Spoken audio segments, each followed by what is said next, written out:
Welcome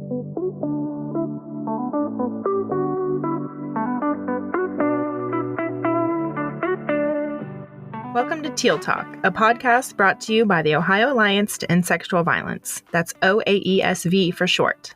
We're your hosts, Taylor and Lori. In each episode, we speak with professionals in the field to dive deep into the intersectional issues that affect survivors in Ohio. Before we begin, we want to give a content warning that we will be discussing sexual violence and other issues that may be upsetting and triggering. If you need help, please feel free to call our resource line at 888-886-8388 during regular business hours, or the Ohio Sexual Violence Helpline 24/7 at 844-644-6435. Please take care of yourself.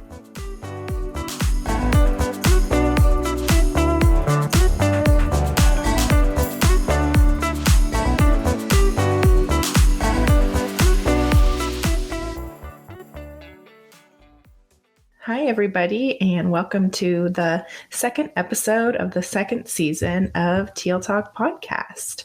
I'm Taylor Ucker-Lauderman. My pronouns are she, her, and hers, and I am the Chief Officer of Communications and Engagement at OAESV. Hi, everyone. I'm Lori Hamami. I'm the Communications and Content Coordinator. I use she, her pronouns, and I am so excited to have made it to the second episode. We're still a little baby podcast, but we're here and we're thriving. Yes, it was so exciting with the last episode to actually see us on Apple Podcasts and things like that. I was like, hey, that's us. Yes, thank you so much for everyone who tuned in and listened. Yes. All right. Well, we are here with two guests today for our second episode, which is really exciting. We are joined by Leela Karki and Monicah Yonghang. So Leela is a bilingual advocate for Ahimsa at Asian Services in Action. Leela has seen firsthand how hard it can be for immigrants and refugees to come forward to get help when they have been victimized. Her passion to help led her to be an advocate for her community and beyond to show that you do not have to endure violence, and she works to empower survivors throughout their healing journey. Leela is also certified through NOVA, the National Organization of Victim Assistance. She is also the secretary for the Immigrant and Refugee Ohio Coalition, or IROC, to end sexual violence. Hi, Leela. Hi. And then we also have Monicah Yonghang. Monicah is a bilingual advocate in the Ahimsa department at Asian Services in Action as well, and has been with Asia for over 5 years. She is very passionate about helping her community sisters and brothers who are severely abused by their partners, physically, sexually, verbally, financially, etc. Monicah is able to speak 2 languages and has multicultural experiences. She is a certified advocate through the National Organization of Victim Assistance as well. She also co-chairs the Immigrant and Refugee Ohio Coalition to End Sexual Violence, which provides education and encouraging conversation around specific issues facing survivors from the immigrant and refugee communities. Hi, Monicah.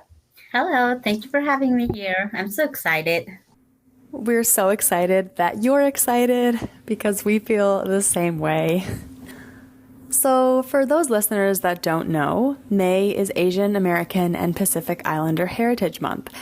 This month aims to recognize the contributions and influence of Asian Americans and Pacific Islander Americans to the history, culture, and achievements of the United States.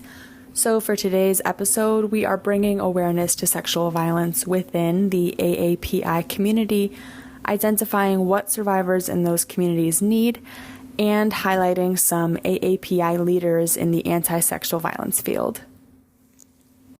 So to kick everything off, would you two mind saying a little bit more about maybe how long you've been in this work, what makes you passionate about it?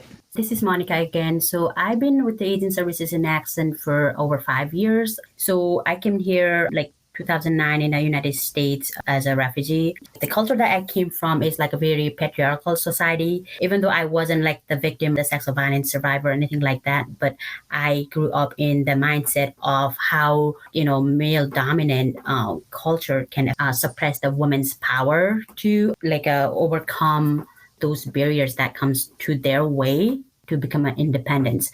So I knew there's always discriminate between females and male, and then just knowing that even when woman wants to move forward and have that independence, have that, individuality, their power is controlled by the male figure in the community and the culture.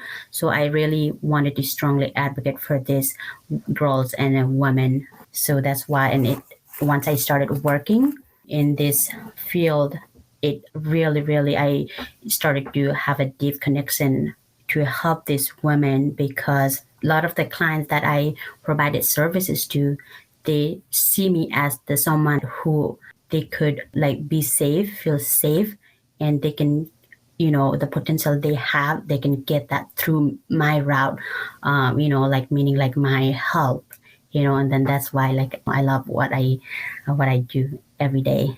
Awesome. Thank you. Yeah. And we know that even maybe people that aren't directly affected by sexual or domestic violence, it affects our communities, right? It affects the health of our communities.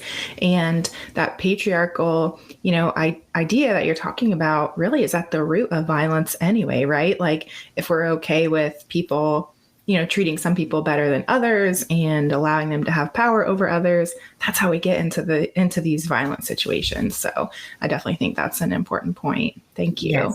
Yes. No. How about you, Leela? So hi everyone, my name is Leela again, and my pronouns is she, her, hers. I have been working in Asia as bilingual advocate for an year now.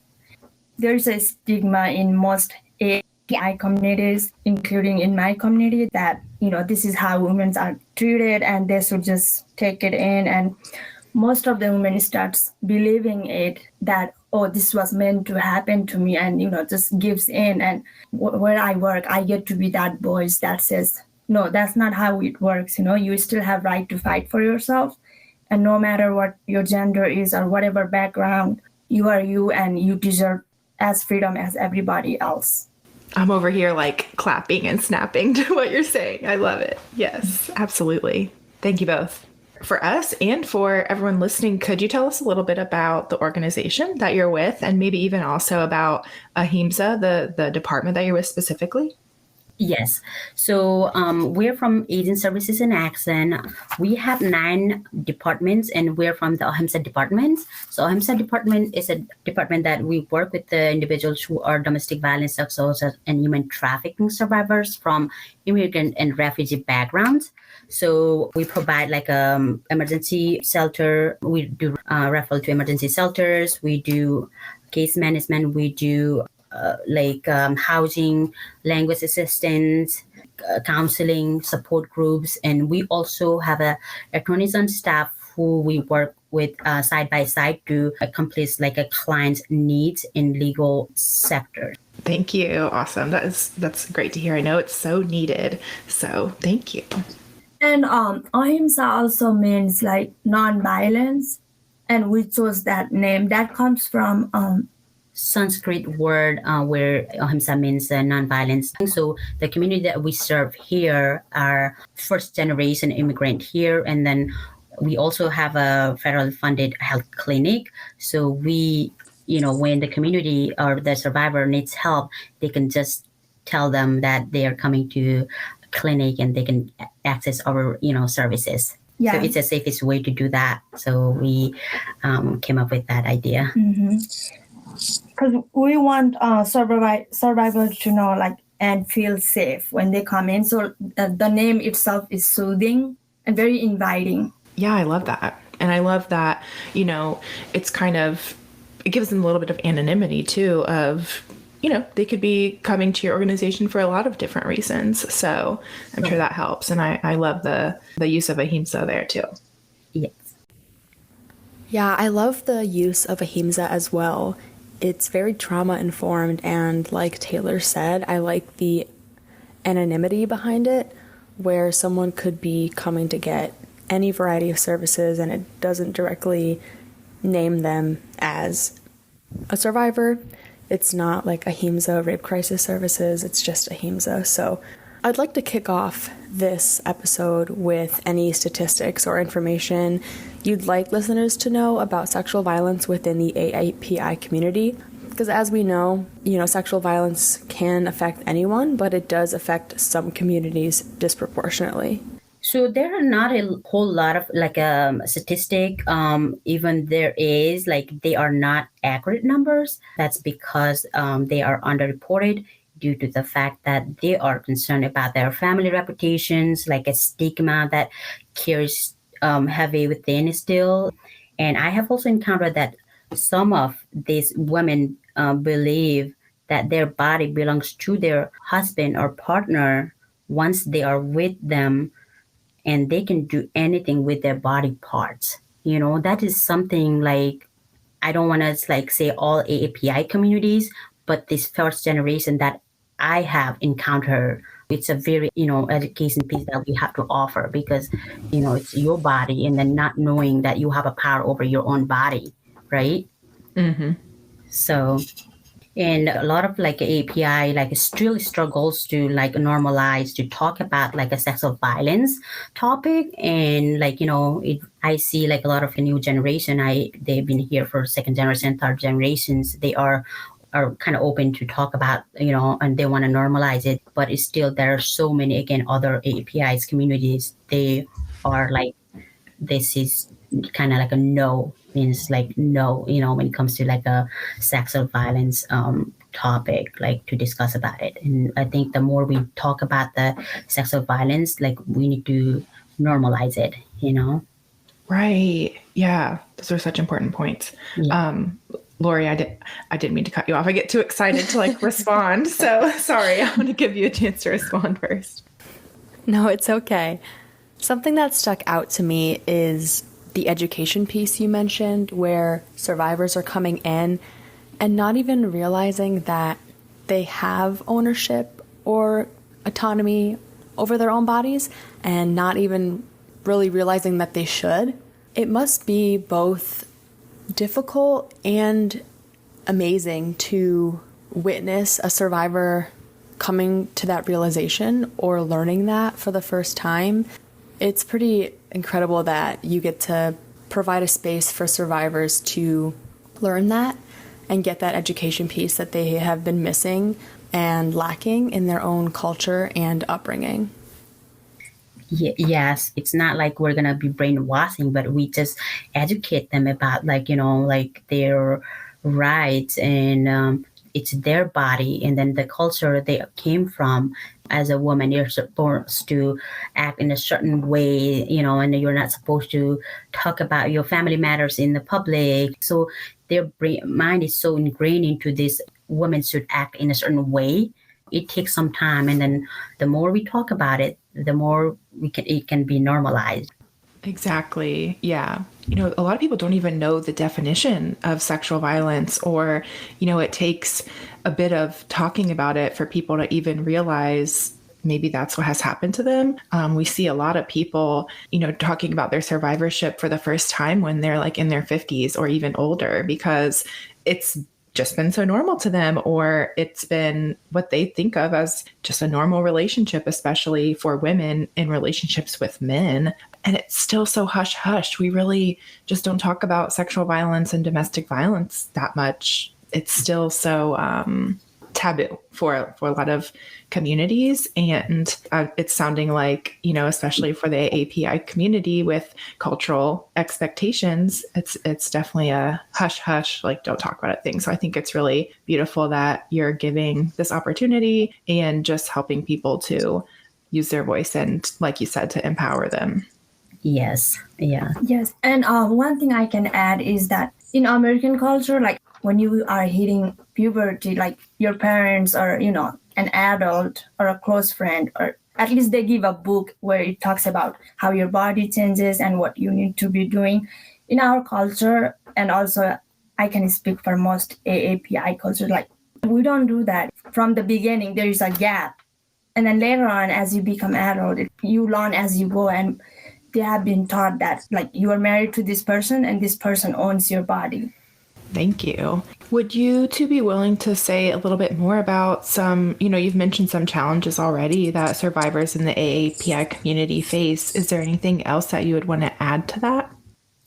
Yeah, I think, like I said earlier, like most of these API communities, like is still struggling to normalize this topic, like a sexual violence. And due to the patriarchal society, it's a lack of education on like what it means to like a consensual sex, and lack of being able to say no to their partners because of, like very conservative mindset that they grew up in, and also as a woman, you need to tolerate or you need to act in a certain way. You need to be a, husband pleaser, like, that mindset. And it takes some time to change their mindset. So that's why we do a lot of education. We a lot of like you need to explore other side, and stuff like that. Thank you. Leela, did you want to add anything as well? Yes, for me, like they don't come forward because because of the fear of like, oh, what if the community finds out? Most of like our community and AAPI communities, like the family reputation is like first priority always. And they think like by disclosing that, and if other people find out about it, that they have been sexually violated, they think like they're gonna ruin the family reputation. And that is the reason why they don't even want to talk about it. Mm-hmm. Right. That can be really silencing for people. I mean, that would be a huge fear for sure. I want to add that while I am not a member of the AAPI community, I am a member of the Syrian American community, and what you shared really resonated with me.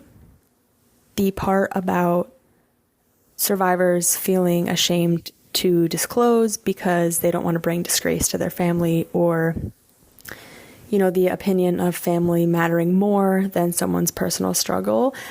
I feel like that is a very common experience in the Syrian or Arab community. And it just goes to show that the fear of coming forward is not a unique experience. It's something that survivors of all cultures can relate to and experience.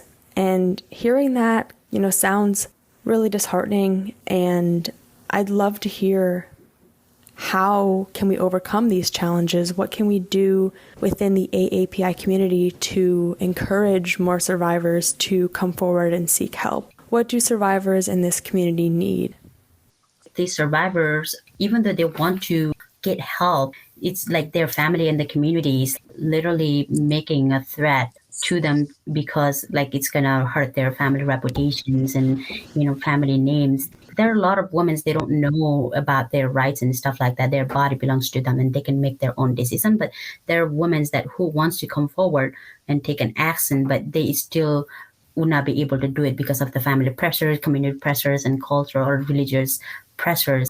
So the challenge is not knowing the resources or not utilizing resources that's available. Even though like there are like agencies, they're available, and it could be because of the language barrier, and it could be because a lot of the community specifically that we serve here, their first language is not English. And when they make a phone calls, they answer in English. Like, how do I say my situation or problem in English? Also, like one thing that we notice is that these communities, based on their family and community, if they do need help, like they have to be very super cautious about it. If somebody's going to find out about it, that's like that person might get a death threat, and that's also challenging, that we have to tiptoeing some time to just to provide the services to these individuals. Thank you. Okay, so you mentioned access issues with language and even the risk of the family finding out.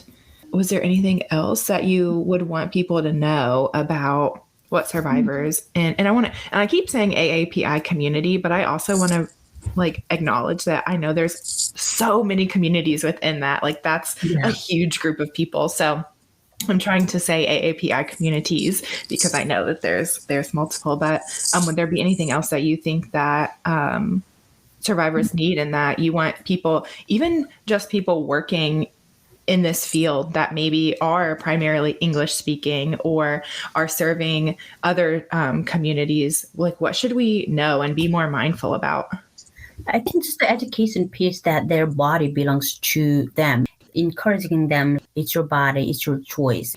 we already covered about like a language access and, learn about the other cultures. If you're interacting with the AAPI, like a survivors, and if it's your first time, and, asking question is always the, I think, good start. Like if you don't know, just ask the questions, but don't assume that one specific AAPI community is like the same as the other AAPI communities. Just always ask and be educated on these communities and understand how this community deal with the sexual violence and coming up with the best plans that fit the survivors' goals and cultural needs. Yeah, I love that. So a reminder to be survivor centered, right? Even though, we might be helping to empower these survivors to shift their perspective of how to see themselves or how to see like their bodies, they still are in control of their own lives, right? We still need to have them be leading and have them be making the decisions and not trying to tell survivors what to do, right? Yes, that's 100% true. Yes. Yeah, and it sounds like that education piece is really important, but to have it start at a young age, you mentioned that during puberty, members of the AAPI community are lacking that information about the changes occurring in their bodies and what to expect. What I'm hearing is that it's important to have this education about the body begin at a young age and not only once someone has become victimized. That's why, like, I think service provider, we can come up with a plan, like a best plan, how we can help them to fit their goals in a culturally specific way. Yeah, I love that. And I just want to highlight again what you just said, meeting their goals in a culturally specific way. That's so important. And at OAESV, we're always trying to learn more and talk more to other people about cultural humility. And like you said earlier, don't assume, ask questions. People are going to have different experiences based on the community that they're from. And so in order to really truly serve those folks, you need to try to understand their culture. And I think that has been, in the past and even still a big problem for some service providers is not truly understanding, not truly learning, and they're making those assumptions that you're talking about. So I hope that even just with something like this podcast episode, people can learn more and be more open and understanding and asking those questions that's going to provide that better service and help people in a more effective way. Great. So what are some maybe exciting advances that are happening in your organization and also in AAPI communities and the anti-sexual violence movement in general? Word of mouth has allowed more survivors to come to us, and they know we provide culture-specific care and languages help. I think the fact that we are from the same community and then we work here, I feel like that gives some kind of comfort to the survivors that, they feel like, oh, this person understands us already. Like they know what, whenever I talk about my situation, they know where I'm coming from. I think that gives them comfort. And it's also a good thing because that also shows like we are from same community, but we are standing for something that is not right in the community.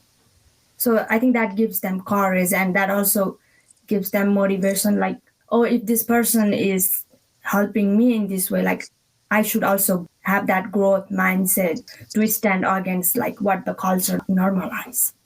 Right. Like you might inspire other people to kind of do something similar to what you're doing or speak out against those things or to just, feel that courage inside to speak out against these things. And we know that, survivors and their family and friends, they're going through enough if they're dealing with sexual and domestic violence. So I feel like the last thing they want to have to worry about is, somebody not understanding the language that they need to speak or somebody not understanding the culture that they're from. So I bet that gives a lot of relief when folks can see a bit of themselves in the advocates that are serving them, right? Like, it's like, okay, I don't even have to worry about that piece. I can just focus on what has been happening to me and getting the help that I need from this person. Yes. And I also think what helps is like, they come from a community. And when I said them, like they are my people too. So I'm not saying like them and I'm separated from them. But, my own people and many AAPI members, like when they come in and, they have been told like, oh no, like this is our culture, we are supposed to tolerate this. And then like me being from that culture and saying, I know this is the culture now, but look, I'm from the same community and these are the options you have. Like, I think that gives them like hope. It helps them in their healing journey. We are already like viewed as like a rule breaker. Like, we, as a woman, as a girl, you're supposed to, do this, like you're a family breaker. And then, that's what like most of the perpetrator abuser view as, right? So we're already, like rule breaker in their eyes. So when the survivor comes to us, they know that we're from the same community, and it kind of empowers them to, get help more. And word of mouth is enough in the community that we serve. Like word of mouth is enough. So like we build that trust, and then, and we make that connection. So yeah, that's. I feel like that's one of the best part and, the most exciting advances in our organization, I would say. It's very cultural, like, and we all are like from different culture, every staff, like, it's just amazing how we all work together to give back to the community. Mm-hmm. Yeah, that's beautiful. I love that. I definitely believe in the power of word of mouth. And I think that for someone to give a recommendation is so honorable. That means a lot, right? That's a, what's the word that I'm looking for? Oh my gosh.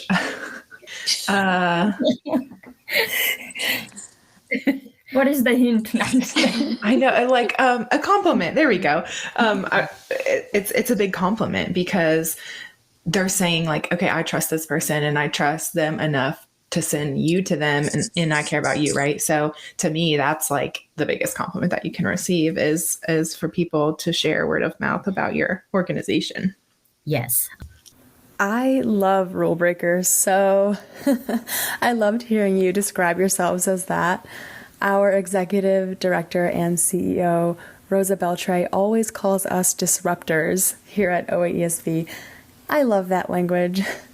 I'd love to have you share a little more about your favorite rule breakers, some leaders in the community that you'd like to highlight, or that you think have done some amazing things.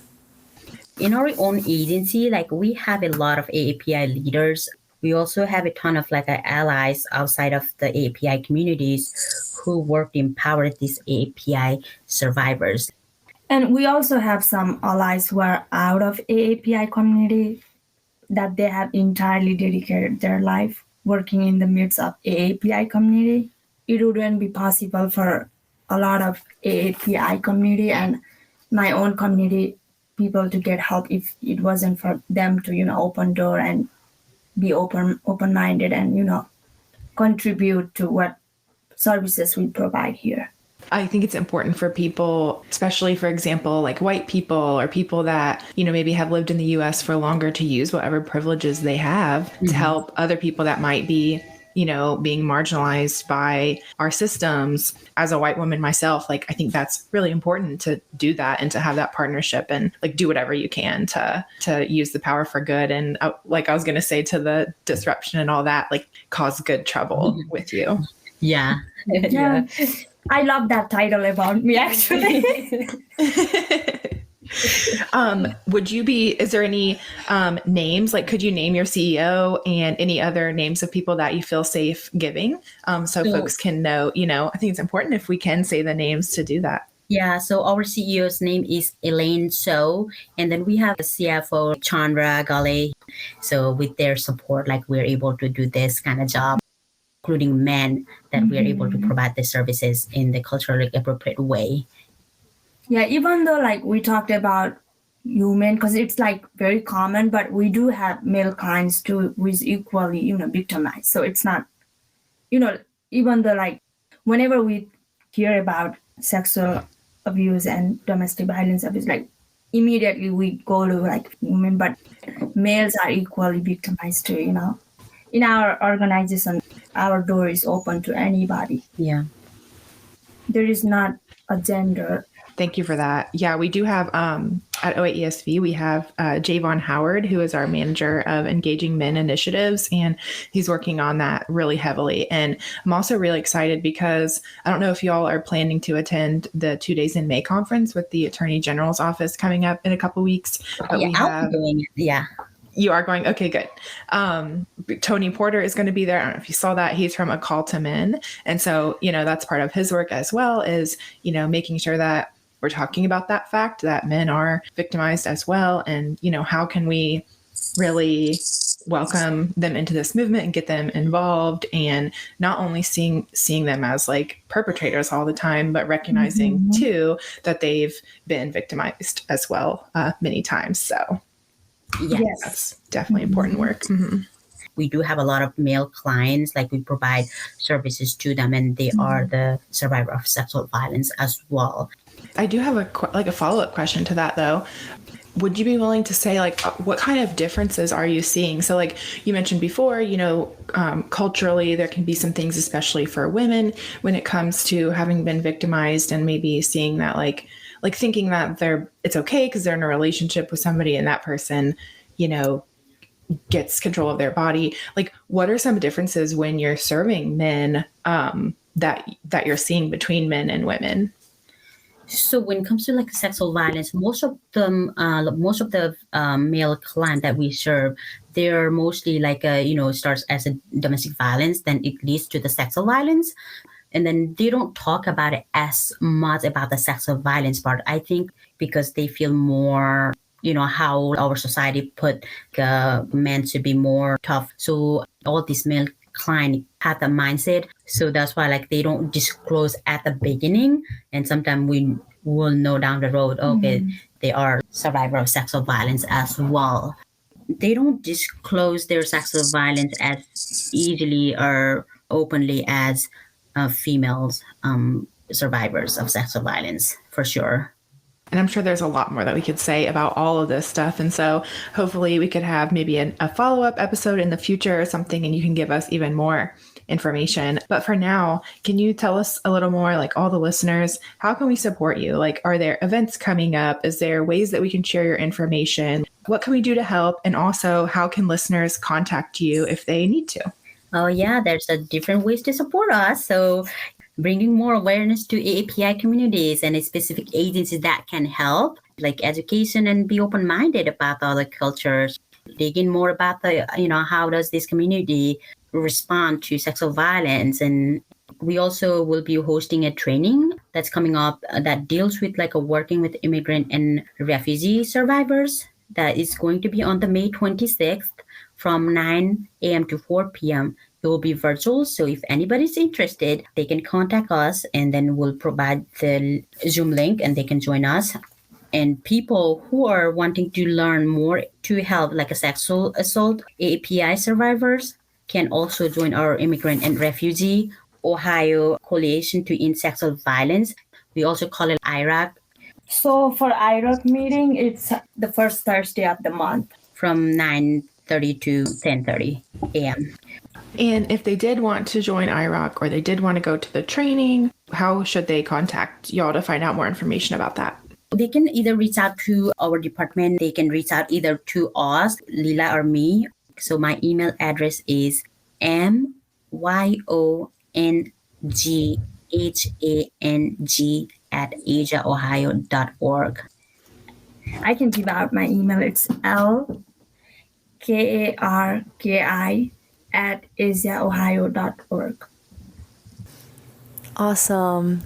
So the main takeaways for me today are that traditional cultural values within the AAPI community support patriarchal family structures, and this can prevent both male and female survivors from coming forward or really even being able to label what they went through as sexual violence.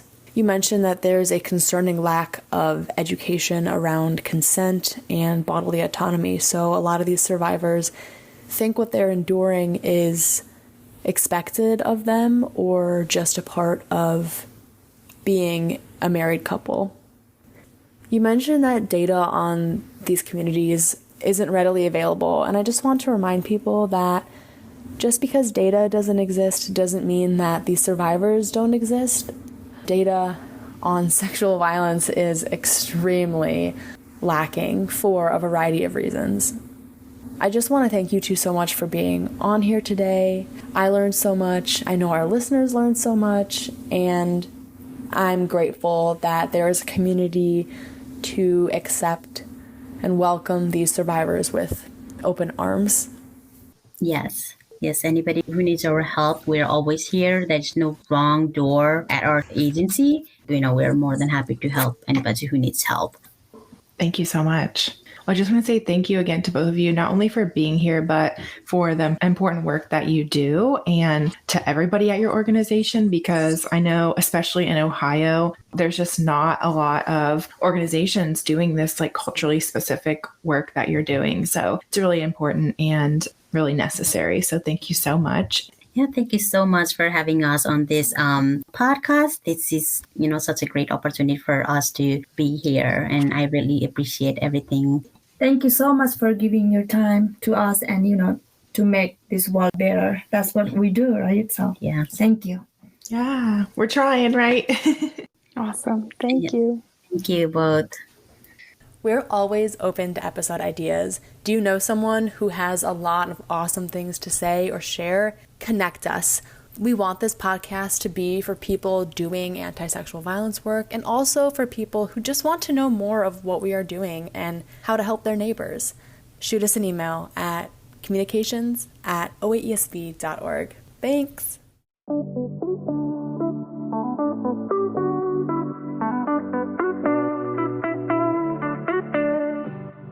Thanks for listening to Teal Talk. We hope you enjoyed our deep dive into intersectional issues affecting survivors in Ohio. If you like what you heard, subscribe and leave us a 5-star rating and review, recommend us to a friend, and follow us on Instagram and Facebook at OAESV and Twitter at Ohio Alliance ESV. If you'd like to learn more about us and the services we offer, sign up for our email list, or read a transcript of this episode, visit oaesv.org. Want to share a comment or ask a question for a future episode? Just click on the link in the show notes to leave us a voicemail. And remember, we're here to help. Feel free to call our resource line at 888-886-8388 during regular business hours, or the Ohio Sexual Violence Helpline 24/7 at 844-644-6435. See you next time.